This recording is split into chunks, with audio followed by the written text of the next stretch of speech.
मैं 8 महीने की प्रेग्नेंट थी और अपनी डिलीवरी के लिए अपने मायके गई थी।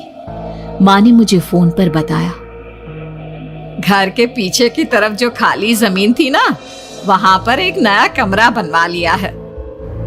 इतने सालों के बाद जैसे ही अपने घर में कदम रखा, कुछ अलग सा लगा। माँ, ये घर के पीछे की तरफ नया कमरा बनवाने की क्या जरूरत थी? अरे बेटा, घर के पीछे दूर दूर तक खाली जमीन है। तेरे पापा को कई दिनों से लग रहा था कि यहाँ पर एक कमरा बनवा लेंगे तो ताजा हवा मिल जाया करेगी। अब तो ये सब छोड़ और चल जल्दी से दूध पी ले। माँ, मैं थोड़ी देर में पी लूंगी, आप सो जाओ। मैंने दूध का गिलास उठाकर उस खिड़की में रख दिया। पता नहीं कब आंख लगी। अचानक से खिड़की के पल्लों के खड़कने की तेज आवाज आई। दूध का गिलास धड़ाम से जमीन पर आ गिरा। जमीन पर गिरते ही दूध का रंग लाल हो चुका था। मैंने खिड़की से झांक कर बाहर देखा। चारों तरफ धुप अंधेरा था। उस अंधेरे की तरफ से कुछ आवाजें आ रही थी, जैसे छोटे बच्चे आपस में खिलखिलाकर मस्ती कर रहे हो।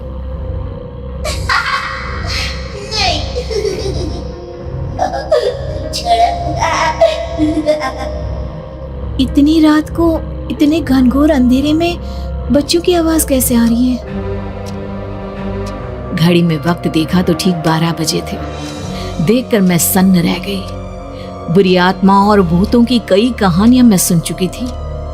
वक्त भी कुछ ऐसा ही था। ऊपर से मैं प्रेग्नेंट। सुना था कि ऐसे वक्त में अक्सर बुरी आत्माएं औरतों का पीछा करती है। तो क्या मेरे पीछे भी?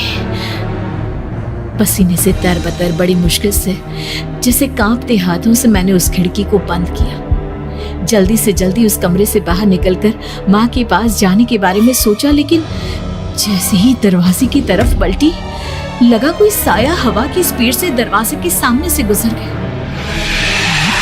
मेरे गले में अटक कर रह गई। मैं जोर से चीख कर माँ को बुलाना चाहती थी, लेकिन वो आवाज खुद मेरे कानों तक नहीं पहुंच पा रही थी। तो माँ तक कैसे पहुंचती? खिड़की के पल्ले एक बार फिर तेज हवा के झोंके से धड़ाम करके खुल गया और पूरी ताकत से मैं चीख पड़ी। जानती थी मेरी चीख की आवाज सुनकर कुछ ही सेकंड में माँ वहां पहुंच जाएगी, लेकिन ऐसा कुछ हुआ ही नहीं। मेरा कलेजा डर के मारे फटा जा रहा था। आखिर माँ ने मेरी आवाज क्यों नहीं सुनी? इतनी गहरी नींद में तो माँ कभी नहीं सोती। ठीक पीछे खुली हुई वो खिड़की। मुझ में इतनी ताकत नहीं बची थी कि मैं पलटकर उस तरफ देख भी सकूं। हवा का एक सनसनाता हुआ झोंका उसी वक्त मेरे कानों से आकर टकराया। लगा जैसे किसी ने दबी हुई आवाज में धीरे से मुझसे कहा, चली जाओ यहाँ से। मैंने दोनों हाथ अपने कानों पर रख लिए और एक बार फिर ताकत लगाकर जोर से चीखने की कोशिश की।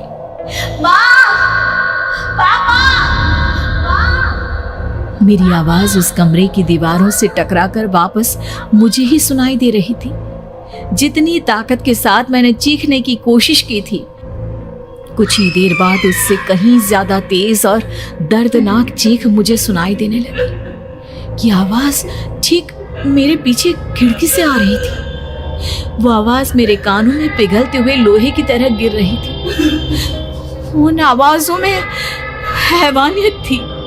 वो आवाजें किसी इंसान की नहीं है, इतना मैं समझ चुकी थी। कांप रहे हाथों से मैंने अंधेरे में कुछ ढूंढने की कोशिश की। तभी अचानक मेरा हाथ बेड पर रखी टॉर्च पर पड़ा। किसी तरह ताकत लगाकर टॉर्च का बटन ऑन किया, लेकिन ये क्या? सामने दरवाजे पर 3 छोटी लड़कियां खड़ी हुई थी। उनके हाथ में स्टील के चमचमाते हुए चाकू थे। मैं घबराकर लड़खड़ाई और पीछे की तरफ हटी, लेकिन तब तक वो मेरे पास आ चुकी थी। उनकी गर्दन टेढ़ी थी और उनके हाथों के वो चाकू मेरे पेट को निशाना बनाने को तैयार। मैं जोर से चीखी, नहीं, छोड़ दो मेरे बच्चे को, मत मारो, मत मारो, छोड़ दो मेरे बच्चे को। सोनाली, क्या हुआ बेटा? तू इतनी डरी हुई क्यों है? उठ बेटा, क्या हुआ? हड़बड़ाकर मैंने अपनी आंखें खोली। देखा तो दिन निकल आया था। माँ मुझे जगा रही थी।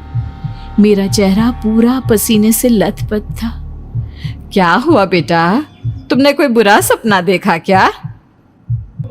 मैं अभी तक अपने पूरे होश में नहीं थी। वो मेरे बच्चे को मार देगी माँ। वो लड़की मेरे बच्चे को। मैंने घबराकर अपने पेट को छुआ। सब कुछ ठीक था। और वो दूध जो रात को यहाँ पर गिर गया था, उसका रंग लाल हो गया था। माँ ने हंसते हुए दूध का गिलास मुझे दिखाया। तुमने दूध पिया ही नहीं, पूरा का पूरा ऐसे ही रखा हुआ है।